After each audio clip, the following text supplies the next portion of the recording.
Or if you just want to be a multi-millionaire like him, yeah, multi-millionaire. In dong. Just kidding. Just kidding, just kidding.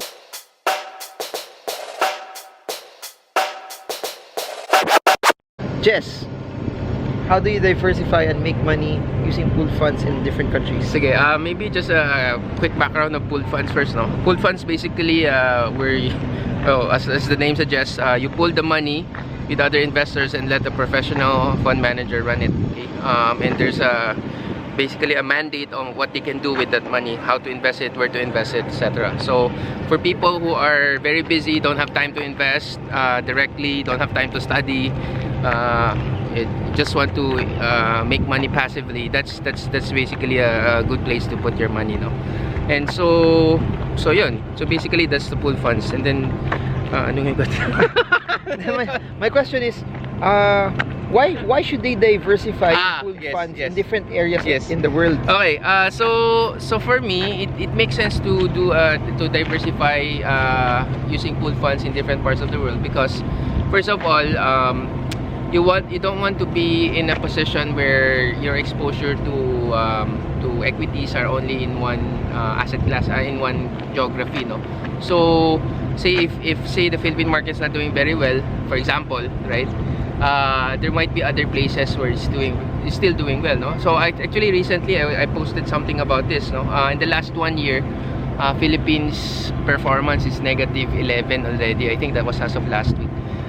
But the US stock market is still up, 1 to 5% so far. And a month ago it was like 25% up, no? So basically there are advantages to diversify, partly also because sometimes there are natural disasters we cannot control, and if you need to liquidate some money, of course you want to liquidate where you have a profit, right, instead of a loss. So if you're diversified, probably there will be some portions of your portfolio that are in a positive, and you can liquidate that first if you need the money for whatever reason. So yeah, so basically to diversify your risk and also to tap on regional or global opportunities. So how can Filipinos do that? How can they open and actually invest in different parts of the world? Well, first they need to open an investment account, so they can contact me to do that. But they need to fly in here to Singapore as well. Well, now yes. Okay. Now yes, but basically I just need to meet you. Yeah, okay. But is there anything that they need? Do they need bank accounts here, or can they open an account directly without a bank account? No, you don't need a bank account. You just need to wire transfer the money. So you just need to wire transfer it to your investment account, and that would be good enough. Yeah. But when they withdraw it, how can they possibly get the money as well? It will also be wire transferred back to wherever they are. So that answers the question that it's not anymore, once it gets set up, once you come here and then you open an account, it's not anymore, I guess, a problem for you to be able to fund it and get your accounts as well. So meaning it's just like opening a normal mutual fund. Yes. Alright, so it's opening a normal mutual fund. Now how do they know which market they should actually put into, or what asset class they should actually invest in? Let's put some assumptions here. So most of the people that are watching this are most likely into stocks. They're probably my age, in their 30s, and it's really just disposable income that they're aggressive, that they can put elsewhere. Okay. So as to where to put the money, it will depend on your risk appetite. If you're very high risk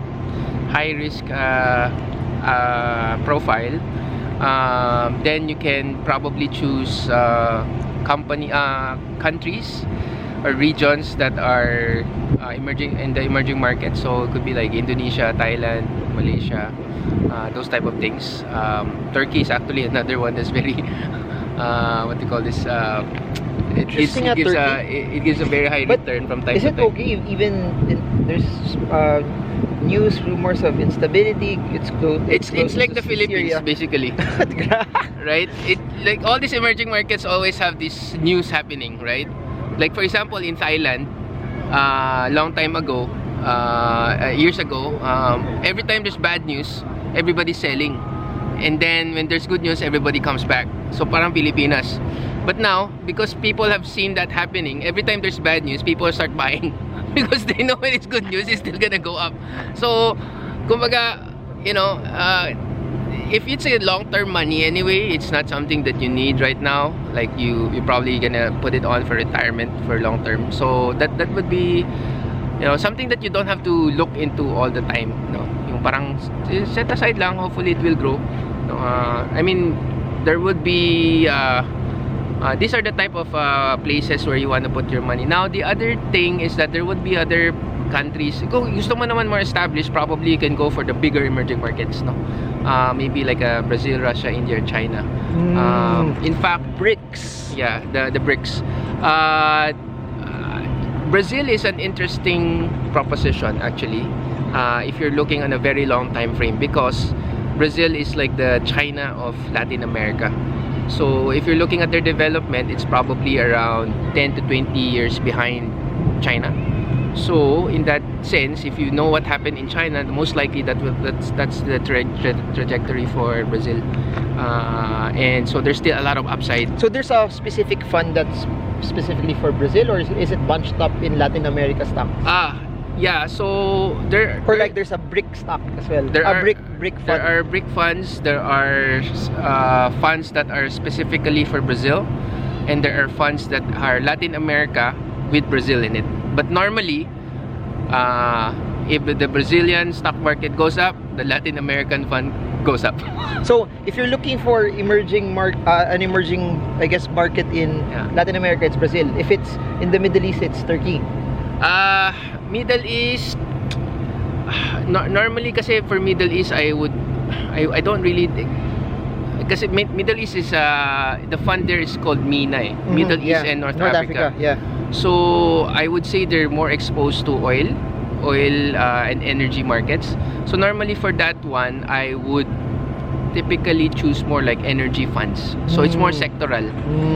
So that way you're not super focused just on that particular geography. So it could be a company, but they have some exposure in Middle East, but they also have some exposure in other parts of the world. So this way you don't get hammered when something happens in the Middle East. Good answer. Now let's go to Asia. Any amazing countries in Asia? In Asia, I was telling you about this before, no? Actually, the Philippines is very good, but there are other countries that are similar, no? So Thailand, Indonesia are definitely similar trajectory. For me, normally, if it depends on your strategy. If your strategy is invest and hold long term, or kind of like medyo a little bit tactical, where you move your funds from time to time. Probably not so fast, no? Give it a few months, or 6 to 12 months at least, or maybe 18 months or 24 months. The other way kasi that we can do, if you are doing more like tactical portfolio, is more like you move it depending on how expensive the valuation is. So for example, if the Philippine stock market is already very expensive, you can actually sell that and move to a cheaper stock market, and then just wait until it rebounds, get a good income, and then you get out and then you move. So that's one way. Although if you want to play like if you want to invest like the true blue long-term investor, probably Asia Pacific fund will already do. That's already diversified across the different countries, including Philippines. And that gets you Japan, Korea, Taiwan, Australia, New Zealand? Normally, when we say Asia Pacific, it excludes Japan. So if you want Japan, there's also Japanese funds. In fact, in the last 2-3 years, the Japanese funds have been doing very well. In 2015, I think, or 2014, they're one of the top 10 funds, and the returns in the stock market in Japan was up to around 70% in yen. But in converted to Singapore dollars, because of the currency exchange, that ended up at around 25%. But still not that bad at that time when everybody's not really doing as well. Yeah. All right. So just two other questions when it comes to diversifying globally. No, you mentioned two things to me off cam. No, number one, what's your take on tech? Kasi ako, I'm a very very big fan of tech. Even my foreign stocks that are direct investments are tech stocks. How do you see it, and what's your outlook on it? I like technology stocks. Actually, I've recommended technology funds to my clients for those who are very high risk. Kasi karamihan right now we're playing defensive and hoping, to take profits when markets are not doing very well. But if they want some exposure in equities, I usually recommend them to go for technology because I think tech will probably be the driver for Tech will rule the world. the driver for the global markets, I think. Just look at the big companies in the US.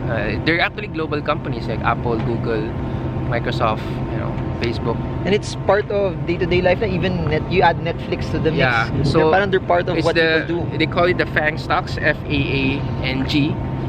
So Facebook, Apple, Amazon, Netflix, and Google. And then if you are in Asia, you have the BAT stocks.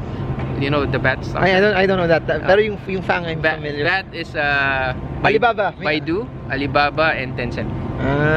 So China play. But it's primarily technology.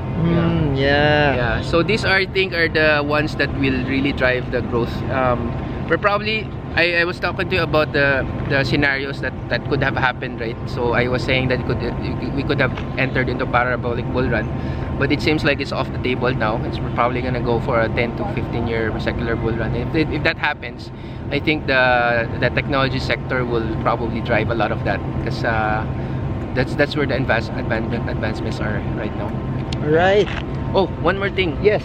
The other reason why I like it is also because when it peaked in the last tech bubble, 2000, 2002, right? Okay. I think I was grade 2 at that time. Yeah.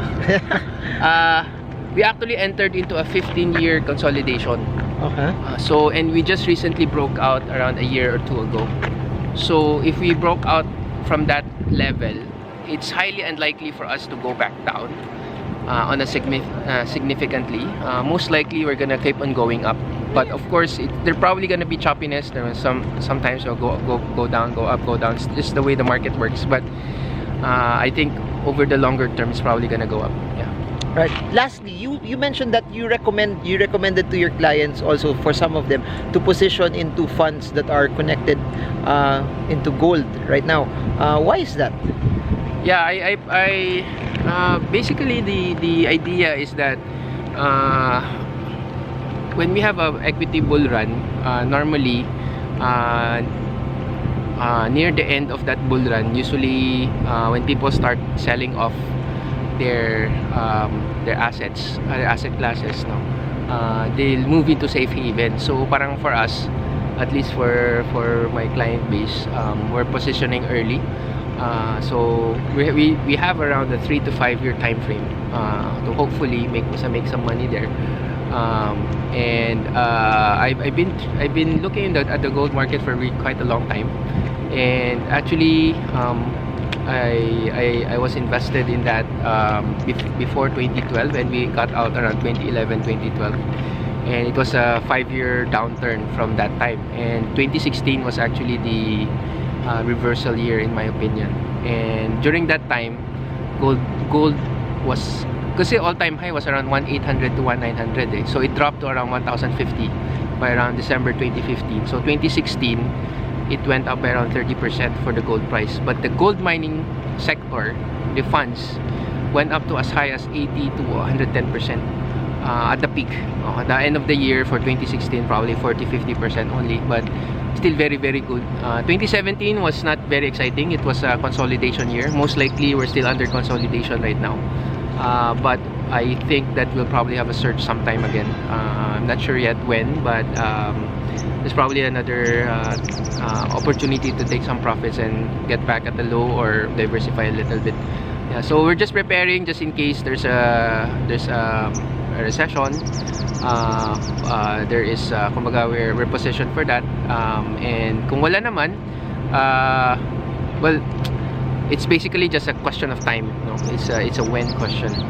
Yeah, so if that's money that you don't need really for, if it's a long-term objective naman, then we're not really in a hurry. If it happens, it happens. We're just waiting basically. So yung sabi ko nga recently, when you invest, you invest then wait, not wait then invest. Diba? Wise words. You invest and wait, not wait and invest. Yes, because kasi most people will wait and invest kasi they always wait until mababa na, tapos they miss out, and then it went up and they keep on waiting, and eventually they never invested. So the important thing is you start investing already, and you just wait. You have the time frame naman eh. And let your money grow for you. So that's it. No, I hope this. I don't know how many videos we will make pa in the future, but these are 4 basic videos with different perspectives aimed to help you maximize your goals of financial freedom. So I'll place a link below on how you can get in touch with Jess Uy if you have any queries about insurance, global investing, or if you just want to be a multi-millionaire like him. Yeah, multi-millionaire. In dong, just kidding. just kidding. But anyways, again, at the end of the day, your goal here is to get all the facts straight, get all the data, and then from what he said, you analyze it if it's something that fits you. Because if it's something that fits you, then go for it. For me, the greatest risk is not taking any risk at all. So at least try it, do something about it, so you actually see if it's something that works for you. So that's it. Quick plug. June 9, can catch Jess Uy with Randall Chongson and Dodong Kakanando for Money Talks event here in Singapore as well. So that's it for now. I hope this video helps you trade well, trade strong, trade smart from Singapore with Jess Uy, the man, the myth, the legend, the millionaire. See you all again soon.